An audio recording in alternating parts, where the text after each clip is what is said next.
Eh bien salut à tous, j'espère que vous allez bien. On se retrouve aujourd'hui dans une toute nouvelle vidéo. Et aujourd'hui ça va être une vidéo assez spéciale parce que du coup je vais vous tester, du moins tester votre niveau de catéchisme. C'est un petit quiz sur le catéchisme grâce à l'abbé Guillaume d'Orsane et qui a été partagé par le compte Twitter de Cam. Vous allez pouvoir la retrouver sur Twitter où eh bien vous avez 50 questions sur le catéchisme et il va falloir eh bien, y répondre et faire le plus de points possible. Donc la vidéo va se dérouler ainsi, je vais vous lire les 50 questions, vous de votre côté vous pouvez mettre pause etc. et puis essayer d'y répondre de votre côté sur un papier ou dans un bloc texte, je ne sais quoi, et puis après je vous lirai les 50 eh bien, réponses aux questions et après je vais vous donner le verdict.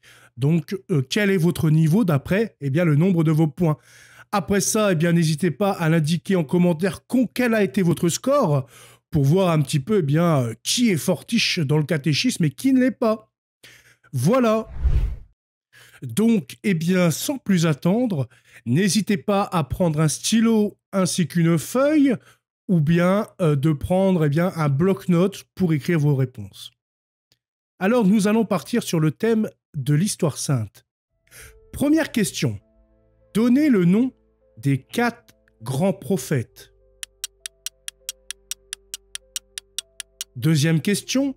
Quel est le record de longévité mentionné dans la Bible, le nom ainsi que l'âge? Troisième question. Donnez le nom des 4 évangélistes. Quatrième question. Quel roi causa le schisme des 10 tribus? Cinquième question. Quel est le père de Saint Jean-Baptiste? Sixième question. Qui a écrit les Actes des Apôtres? Septième question.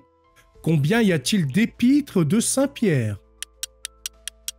Nous entrons maintenant eh bien, dans le thème des sacrements.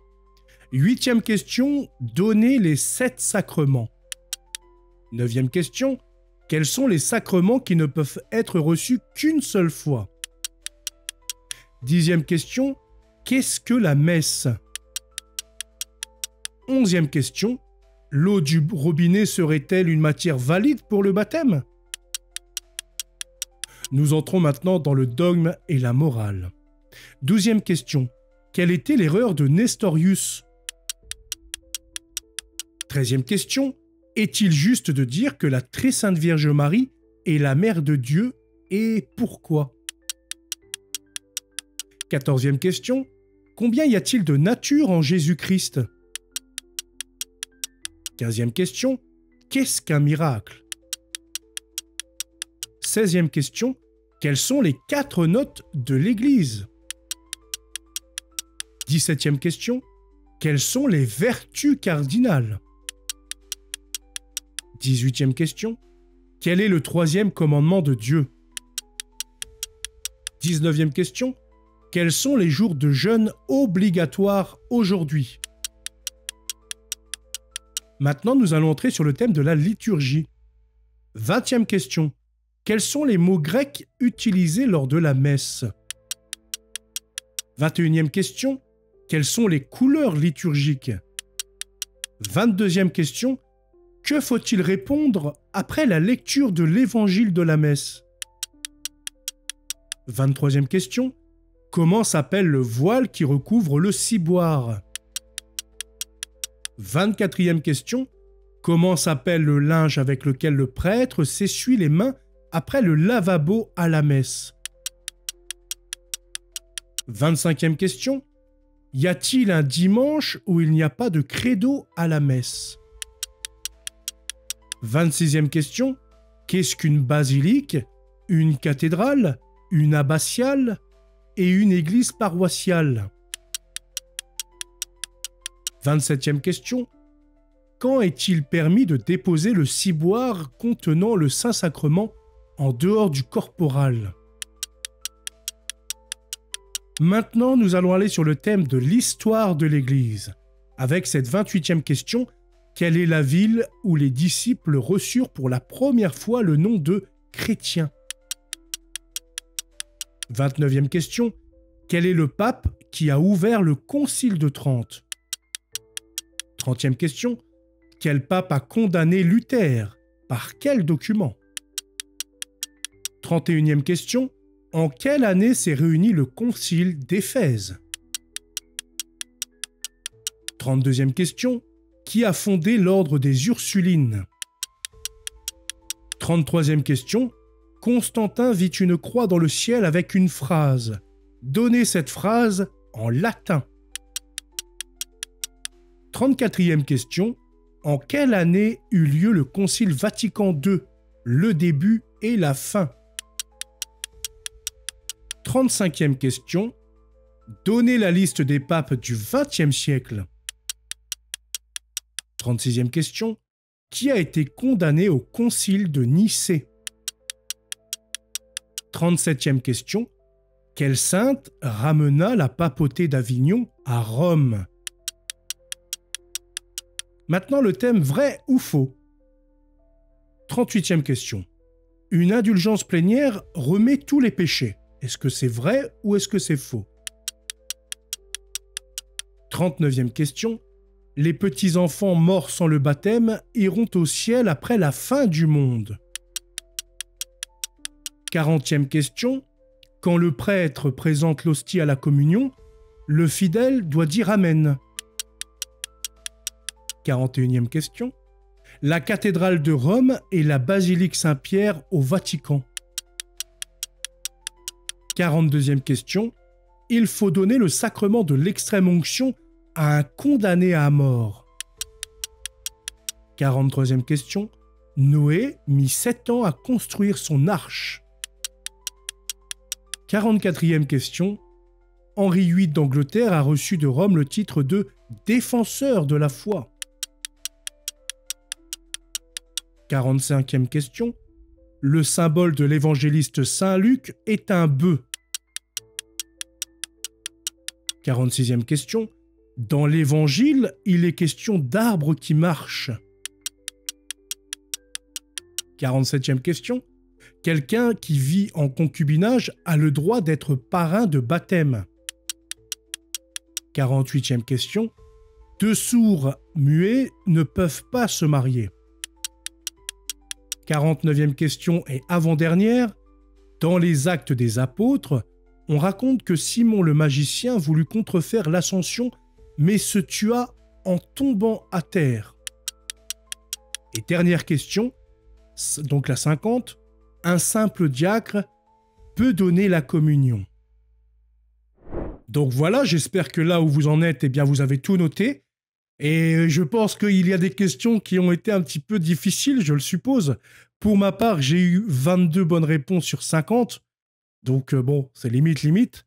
Et donc, eh bien maintenant, je vais apporter les réponses, donc en rappelant la question ainsi que donc la réponse qui était attendue. Dans la première question, donner les noms des 4 grands prophètes, il fallait donner Isaïe, Jérémie, Ézéchiel et Daniel. Dans la deuxième question, quel est le record de longévité mentionné dans la Bible, nom et âge, il fallait répondre Mathusalem qui a vécu 969 ans. À la troisième question, donner le nom des 4 évangélistes, eh bien, il y avait Saint Matthieu, Saint Marc, Saint Luc et Saint Jean. À la quatrième question, quel roi causa le schisme des 10 tribus? Eh bien, c'était Roboam. À la question 5, quel est le père de Saint Jean-Baptiste? Eh bien, c'était Zacharie.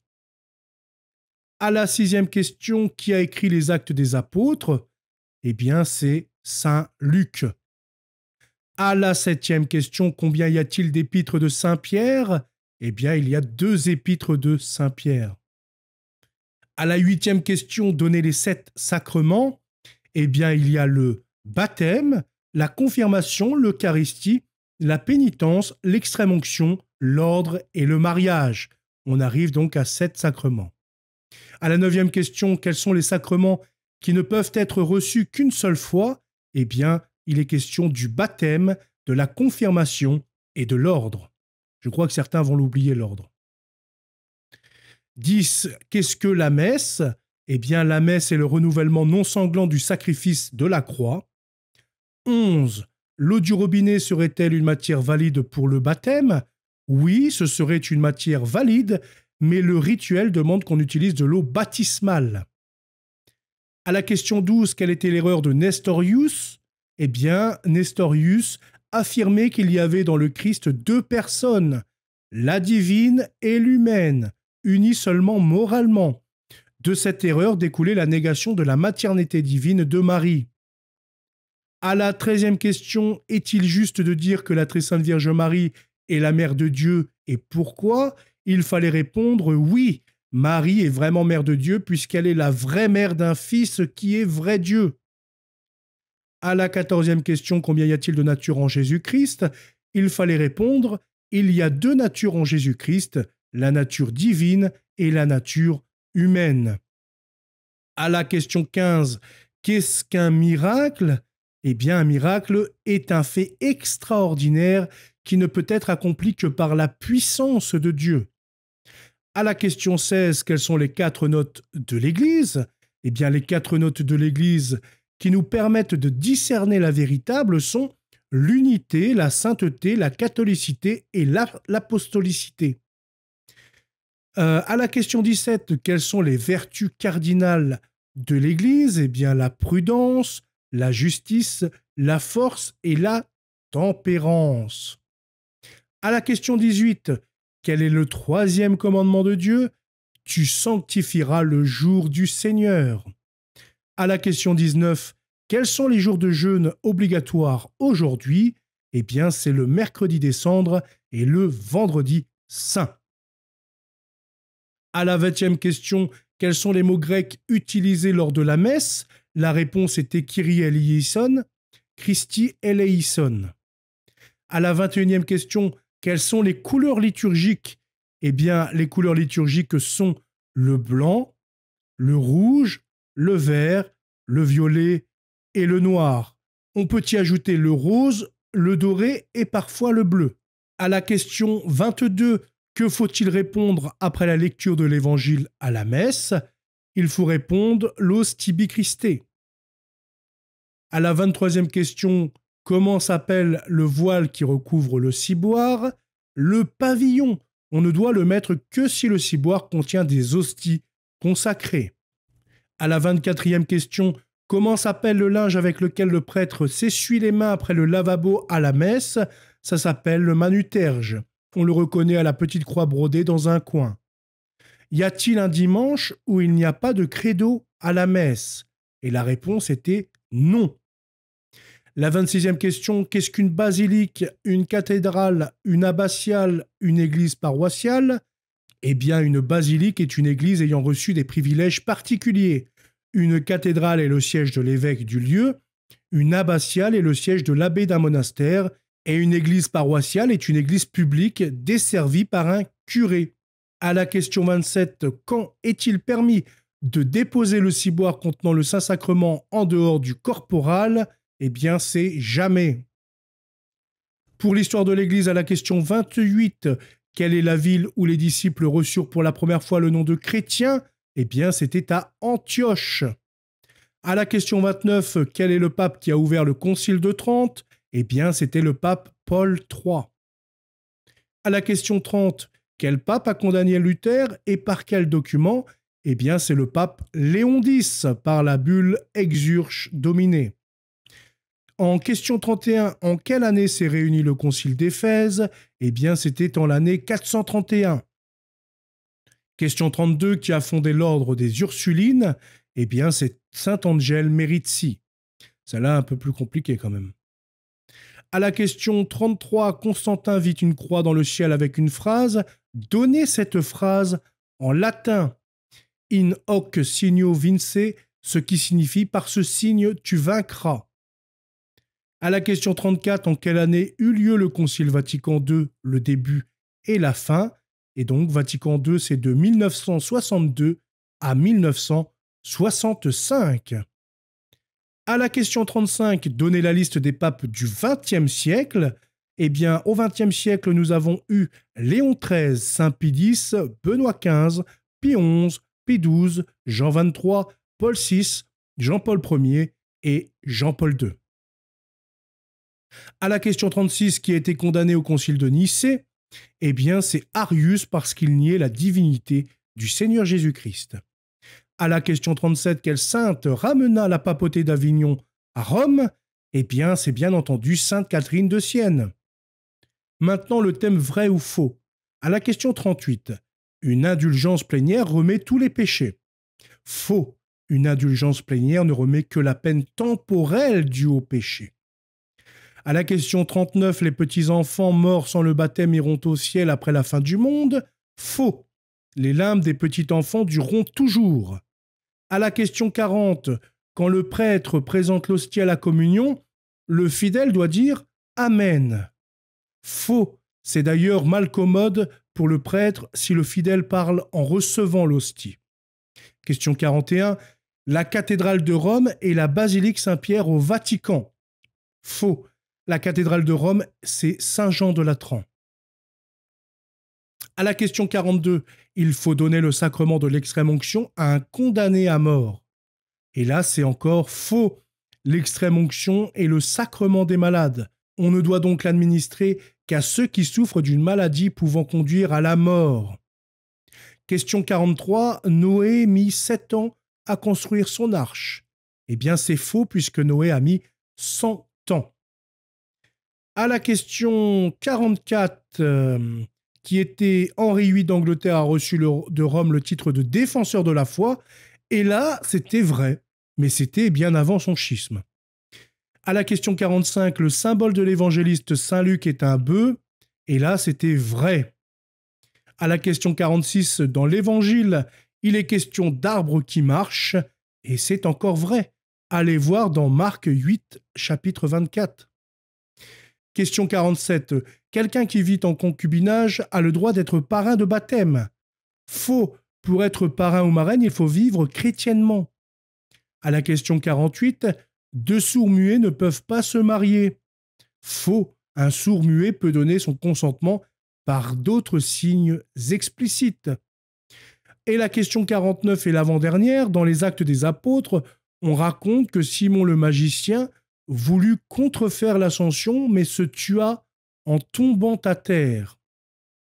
Eh bien, c'est faux. Ce fait ne se trouve pas dans les Actes des Apôtres, mais dans quelques autres auteurs, ainsi que dans l'iconographie chrétienne. Et la dernière question, question 50, un simple diacre peut donner la communion. Et c'est vrai, le diacre est un ministre extraordinaire de la communion. Et maintenant, le verdict d'après vos points. Si vous avez moins de 10 points, il nous reste un peu de place au catéchisme pour enfants. Si vous avez entre 11 et 20 points, achetez un petit catéchisme et lisez-en un chapitre tous les soirs. Si vous avez entre 21 et 30 points, ne faites pas la moue, vous êtes réellement nul. Venez assister au catéchisme du jeudi soir. Entre 31 et 35 points, vous savez des choses, un peu comme un médecin qui a entendu parler des maladies, encore insuffisant. Entre 36 et 40 points, c'est mieux que rien, mais il n'y a pas de quoi se glorifier. Écoutez plus sérieusement les sermons du dimanche. Entre 41 et 45 points, vous vous hissez à la hauteur de vos enfants. Apprenez leurs leçons en même temps qu'eux. Entre 46 et 50 points, vous êtes sur la bonne voie.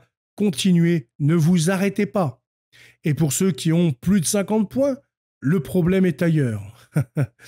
Voilà en tout cas pour cette petite vidéo de quiz catéchisme. J'espère qu'elle vous aura plu. N'hésitez pas à mettre en commentaire vos points, combien avez-vous eu de points? Et soyez francs, ne mentez pas bien entendu. Il n'y a pas de honte à ne pas tout savoir. On ne peut pas savoir tout sur tout, surtout le catéchisme. On le lit, on oublie, on relit, etc. C'est une histoire d'une vie. En tout cas, je vous souhaite une très bonne soirée. À bientôt. Salut.